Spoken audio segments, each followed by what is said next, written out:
Hello viewers, Mahanadi ஒரு காவேரி ரொம்ப கவலையோடு இருக்காங்க. ஏன்னா விஜய் வந்து பேக் பண்ணி வை, உங்களுக்கு ஒரு சர்ப்ரைஸ்ன்ற மாதிரி சொன்னாங்க. ஆனால் நம்மளுடைய அக்ரிமெண்ட்டு முடிய போது இன்னையோட அப்படின்ட்டு சொல்லிட்டு போயிருக்காங்க. அது காவேரிக்கு ரொம்ப குழப்பமாகவும் இருக்குது, பயங்கரமாக ஃபீலிங்ஸாகவும் இருக்குது. அப்புறம் யமுனா ஒரு பக்கம் நிவின் கிட்ட, நிவின் இங்கே பாருங்க, காவேரி வரப்போகும் நாட்கள் எழுதி வச்சிருக்கீங்க, இப்போ எனக்கு சொல்ல போறீங்களா இல்லையான்னு சொல்லிட்டு அங்கே ஒரு பிரச்சனை பண்ணிக்கிட்டு இருக்காங்க.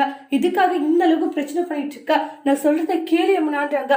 போதும் நிப்பாட்டி நிவின், நீங்க சொல்றத நான் ஏன் கேட்கணும்? கொஞ்சம் கூட என்னை சந்தோஷப்படுத்துற மாதிரியான விஷயங்களை நீங்க செய்யவே மாட்டேங்கிறீங்க. உங்களுக்கு என்ன தோணுதோ அதை மட்டும்தான் செய்றீங்களா அப்படின்ட்டு எல்லாம் சொல்லி பயங்கரமா கத்திட்டு இருக்காங்க.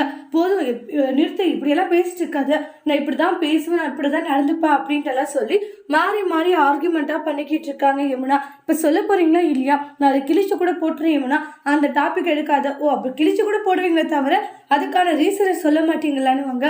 இங்க பாருங்க நிவின், நீங்க சொல்ற வரைக்கும் நான் உங்களை இன்னைக்கு விட்டுறதா இல்லை. ஏன்னா எனக்கு ரெண்டுல ஒண்ணு இன்னைக்கு தெரிஞ்சே ஆகணும் அப்படின்ட்டு எல்லாம் சொல்லி பயங்கரமா கத்திட்டு இருக்காங்க. ஒரு கட்டத்துல யமுனா அந்த அளவுக்கு டார்ச்சர் பண்ணதுனால சொல்றாது, விஜய் வந்து காவேரி விட்டு பிரிய போற நாட்கள் அப்படின்னு வாங்க.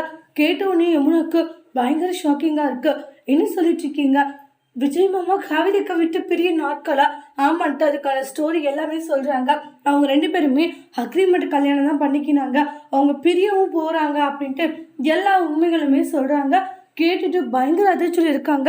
இல்லை, என்னால் இதை நம்ப முடியல, இதுதான் நம்ப ஆகணும். விஜய் சொன்னார், அதுக்காக தானே காவேரிக்காக வெயிட் பண்ணிக்கிட்டு இருந்தேன் அப்படின்னு நடந்த எல்லா விஷயங்களையும் சொல்றாங்க.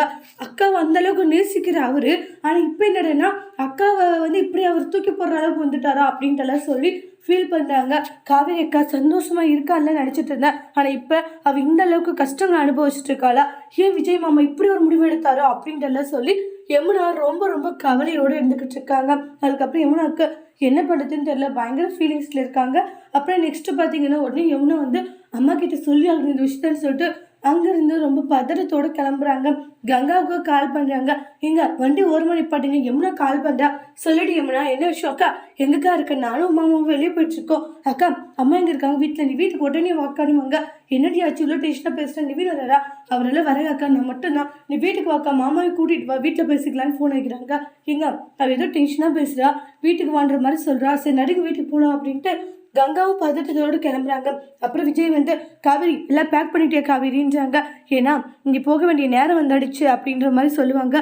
அப்போ காவேரி, என்னால் உங்களை புரிஞ்சுக்க முடியல, என்னை காதலிக்கிறீங்க, தாலி சென்டிமெண்ட்ஸ் அப்படி எப்படின்னு நேற்று பேசுனீங்க, ஆனால் இன்னைக்கு இப்படி நடந்துக்கிறீங்க, எப்படிங்க உங்களால இப்படி இருக்க முடியுது? கொஞ்சம் கூட மனசாட்சின்றதே உங்களுக்கு இல்லை இல்லைன்னு வாங்க. நான் கூட உங்களுக்கு என்னவோன்னு நினச்சேன், ஆனால் இப்படியெல்லாம் இருப்பீங்கன்னு நினச்சி பார்க்கவே இல்லை அப்படின்ட்டு சொல்லி ஃபீல் பண்ணிட்டு விஜயோடைய ஷோட்டை பிடிச்சி சண்டை போடுறாங்க. அப்புறம் பார்த்தா அது காவேரியோடைய கனவுச்சு, நான் அப்பப்போ இங்கே பைத்தியக்காரி மாதிரி பண்ணிட்டு இருக்கேன்னு சொல்லிட்டு காவேரி நினைக்கிறாங்க. அவ்வளோதான், இனி நம்ம அவர் கூட இருக்க மாட்டோம், அவரை விட்டு போக வேண்டியதான்ட்டு காவேரி நினச்சி கவலையோடு இருந்துக்கிட்டு இருக்காங்க. அதுக்கப்புறமா நெக்ஸ்ட் பார்த்தீங்கன்னா விஜய் பார்த்தீங்கன்னா ஆஃபீஸில் எல்லாருக்கிட்டையும் பேசிட்டுருப்பாங்க. அவள் பிறந்த ஊர்லேயே அவளுக்கான சர்ப்ரைஸை கொடுத்தா சந்தோஷப்படுவா, அதுக்காக தான் இவ்வளோ ஏற்பாடு. சூப்பர் சார், ஆனால் நீங்கள் வேறு மாதிரி பிளான் பண்ணுறீங்க. கண்டிப்பாக கொடைக்கானல்ல அவங்களுக்கான சர்ப்ரைஸை கொடுத்தீங்கன்னா மேம் ரொம்பவே ஹாப்பி ஆகுவாங்கன்ட்டு ஆஃபீஸில் எல்லாரும் சொல்கிறாங்க. விஜய் அதனால ரொம்ப சந்தோஷப்படுறாங்க.